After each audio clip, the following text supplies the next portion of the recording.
ఇక ముందు కూడా మనము ఉండకుండా ఉండము. ఏ విధంగానైతే దేహంలో ఉన్న జీవాత్మ వరుసగా బాల్యము, యవ్వనము, ముసలితనముల గుండా సాగిపోతుందో అదే విధముగా మరణ సమయంలో జీవాత్మ మరి ఒక దేహములోనికి ప్రవేశిస్తుంది. వివేకవంతులు ఈ విషయమున భ్రమకు లోనవ్వరు. ఓ కుంతిపుత్ర, ఇంద్రియ విషయములతో సంయోగము వలన ఇంద్రియములకు క్షణభంగురమైన అనిత్యమైన సుఖదుఖాలు కలిగినట్లు అనిపిస్తుంది. ఇవి అనిత్యములు మరియు ఇవి వేసవి, చలికాలములలా వచ్చి పోతుంటాయి. ఓ భరతవంశీయుడా, కలత చెందకుండా వీటిని ఓర్చుకోవటం నేర్చుకోవాలి.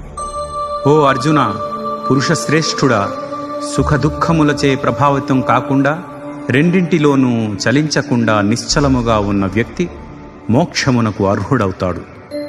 అశాశ్వతమైన దానికి స్థిరత్వం లేదు మరియు శాశ్వతమైన దానికి అంతం లేదు. ఈ రెండింటి స్వభావాన్ని యథార్థముగా అధ్యయనం చేసిన తత్వజ్ఞానులు ఈ విషయాన్ని నిర్ధారించి ఉన్నారు. శరీరమంతయు వ్యాపించి ఉన్నా అది నాశనం చేయబడలేనిదని తెలుసుకొనుము. ఎవ్వరు కూడా అనస్వరమైన ఆత్మను నాశనం చేయలేరు. ఈ భౌతిక శరీరము మాత్రమే నశించున్నది. అందున్న జీవాత్మ నాశరహితమైనది, కొలవసఖ్యము కానిది మరియు నిత్య శాశ్వతమైనది. కావున ఓ భరత వంశీయుడా, యుద్ధము చేయుము.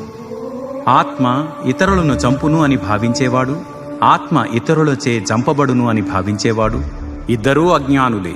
నిజానికి ఆత్మ ఎవ్వరినీ చంపదు, ఎవ్వరి చేతనూ చంపబడదు. ఆత్మకి పుట్టుక లేదు, ఎన్నటికీ మరణం కూడా ఉండదు. ఒకప్పుడు ఉండి ఇక ముందు ఎప్పుడైనా అంతమైపోదు. ఆత్మ జన్మలేనిది, నిత్యమైనది, శాశ్వతమైనది మరియు వయోరహితమైనది. శరీరం నశించిపోయినప్పుడు అది నశించదు. ఓ పార్థ, ఆత్మ అనేది నాశనం చేయబడలేదు, నిత్యమైనది, పుట్టుకలేనిది, ఎన్నటికీ మార్పు చెందనిది అని తెలిసిన వ్యక్తి ఎవరినైనా ఎట్లా చంపును? ఎవరినైనా చంపడానికి కారణం ఎట్లా అవ్వగలడు?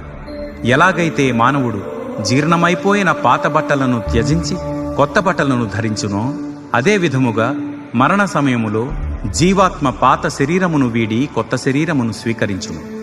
ఈ ఆత్మను ఆయుధములు ఛేదింపలేవు, అగ్ని కాల్చలేదు, నీరు తడపలేదు, గాలి ఎండిపోవునట్లు చేయలేదు.